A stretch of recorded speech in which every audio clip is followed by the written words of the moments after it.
Alright, so this is a 1.3 ounce Toaks frying pan made of titanium. I've been cold soaking in it since last night. So I've got a premium stretch lid on top of the Toaks 4.5 inch frying pan, Thai frying pan. And I've got the, this is the Stanko grease strainer. Alright, altogether this is about 2 ounces with the stretch lid, the strainer, and the 4.5 inch Toaks titanium frying pan. Altogether, this is about 2 ounces or less.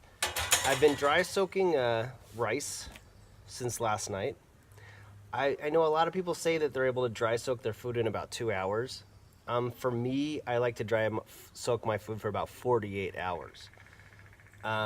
I don't really eat a lot of top ramen. I eat just normal food from the supermarket, like rice. And I'll show you what happened to this rice. Let me see here. Yeah. This is not ready to eat. You know, I would say, for me, my experiences have been that, you know, cold soaking takes a while. People say that they can cold soak their food in like 2 hours. Cool, that's awesome. You know, for me, cold soaking does add weight to your pack, but if you're going to be carrying water, then it wouldn't really make a difference. It is something that I recommend doing overnight and leaving for like 24 hours. I'm going to take this off. Just going to go ahead and see if I can finish cooking this rice with a little bit of heat and just get this out of the way real quick.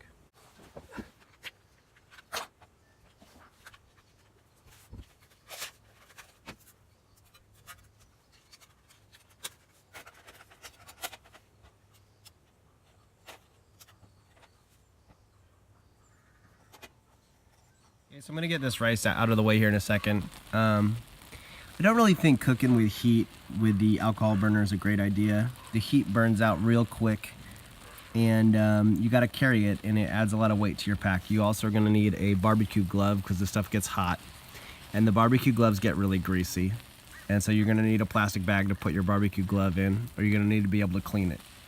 Some other stuff that I've got here is I've got this Ian Sinclair foldable credit card knife that I saw on antigravitygear.com. I love this thing, it's amazing.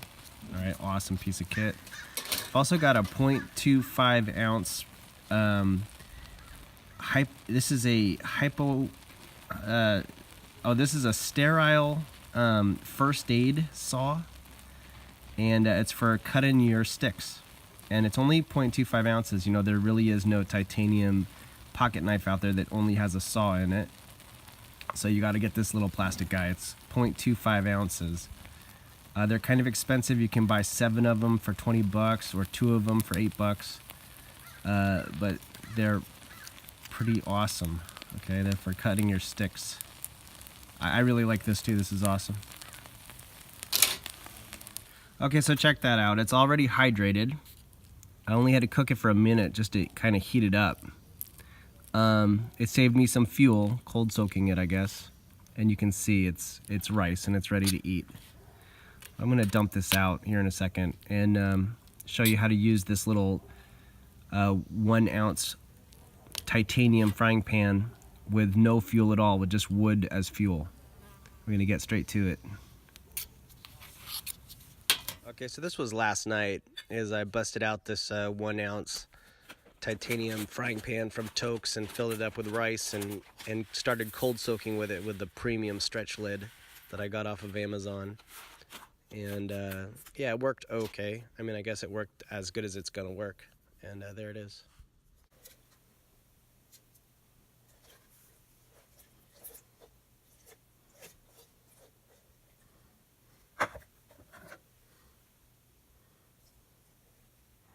Okay, so now let's talk turkey, okay? 1 ounce Toaks frying pan, okay? I got a $5 piece of rock cod here, all right? Just gonna put it in there. It fits in there just fine. Yeah, could have got another one. So there it is, okay? It fits in there, just not a big deal at all. Now what I'm gonna do going to take the grease strainer from Stanko. I'm going to put it upside down on the ground like that. Okay? And just going to put it like this.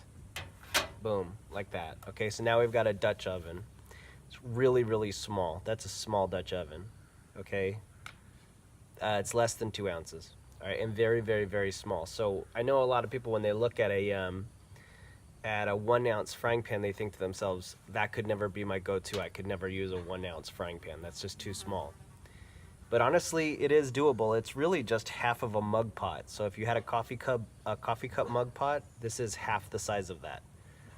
If you have ever thought to yourself, you know, I could use something half the size of this coffee cup, yeah, here it is. This is it. So I'm gonna cook with wood. Now you don't have to carry wood. Wood is free. You just need a lighter. The way that it works is, the reason wood doesn't light is because it's got H2O and it's got moisture in it. The leaves or needles are easy to light, and they make a red ember. You just want to blow on that red ember and keep it going. That red ember will dry out your sticks and eventually light your sticks. Now, as far as cutting your sticks short, you know, you could use like one of these little saws to cut your sticks short, but you don't really need to do that. As you're burning your sticks, the part of the stick that isn't burning is getting dry. So your red embers from your leaves dry out your sticks and get them ready to burn. Also, the burning stick itself dries out the other end of the stick. So as your sticks burn in half and the parts drop off onto the table, just pick those up, or onto the ground, obviously. Just pick up those sticks and put them back on your fire. And those sticks are ready to burn because they've been drying from the heat. So the heat gets them dry. So you would just want to put, so these are ones, you know, just put some sticks on here, okay? And basically, you light this, go ahead and light it. Okay? And now that is basically drying out your sticks and getting your sticks ready to light. And all you gotta do is just keep blowing on it. And if you blow on it, that'll keep your sticks, your ember burning. That ember is gonna dry out your sticks and get your sticks lit. Takes a while.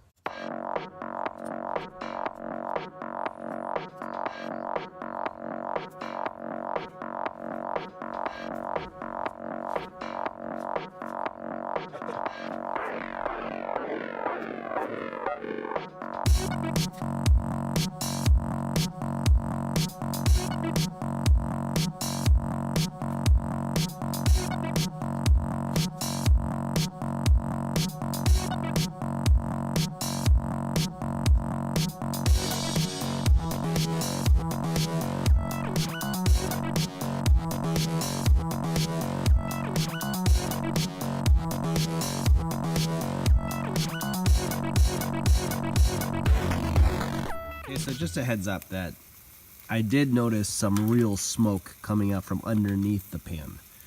So, fish has a tendency not to burn because it has its own oils and H2O in it. But as you can see, a lot of those oils came out. The grease strainer has been allowing the moisture to drain out of the fish. And I've noticed some real smoke, even some black smoke, that shows that, this fish will be at least partially charred. It'll have a little bit of a burn on it. If you were cooking chicken or steak, hamburger, etc., you're gonna need to keep an eye out for that. I think that this might be a little bit too small to cook anything. You could dry soak pasta and get your pasta done, and you can cook fish. But I think chicken, yeah, I think this will be good for chicken, but maybe not hamburgers. You need a little bit more space to soak your beef chunks of steak in order to kind of boil your stew. A lot of steak and hamburger, it kind of needs to be boiled or grilled. We'll see what this looks like. It's almost done. All right, the moment of truth. Gonna flip this over, or just lift it up. Yeah, it's kind of, let's see here. Yeah, that looks,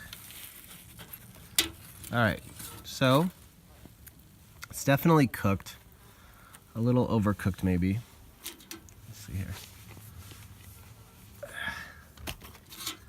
So looks like there's a little piece that's just burned to the pan down in there.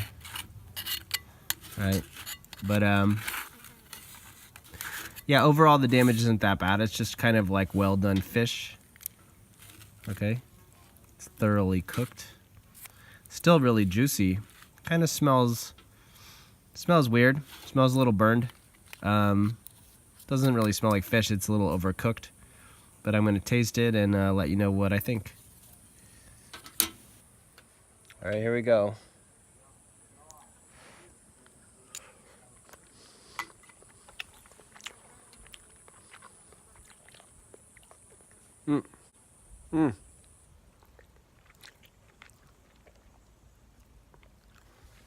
Yeah, it's rock cod, so it's a little rubbery, maybe a little overcooked.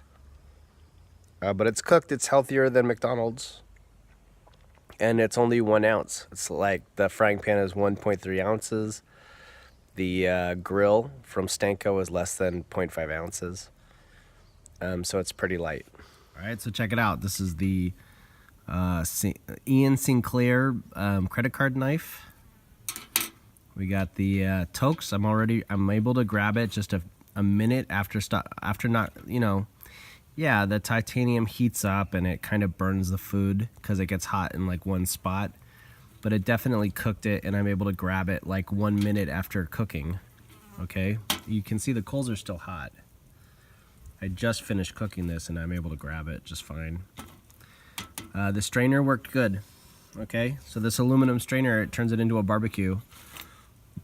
There's probably a lot of things you could get away with cooking in this.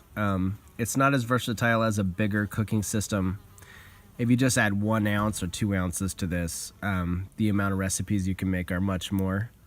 But this is for somebody who's traveling far and wide in their pack, who's living out of their pack extensively, who wants to be able to wander into a pub or bar or museum or train station, get in and out of cabs with their pack on, and they're gonna be hoboing out and cooking on the sly, you know, and they don't want to carry stuff. They don't want things dangling around and making noise, making music in their pack. They want to just go real stealthy. You know, this will work. You know, if you want to hobo out hard, if you want to be like a real underground stealthy dude, and not have anybody knowing what you're doing and cooking with wood, yeah, this would be the way to go. I mean, I think if you don't bring this, if you bring the mug pot, or if you bring a bigger cooking system and you're trying to go really stealthy, you're going to wish that you brought this. You know, so this is kind of the way to go. This is a decision that people have got to make. It's an artistic, creative decision that people have got to think about. But this is basically as light as you can get. This is really, really, really light, okay? 1.3 ounces for the Toak frying pan, about 0.3 ounces for the strainer. All right, this is kind of it right here.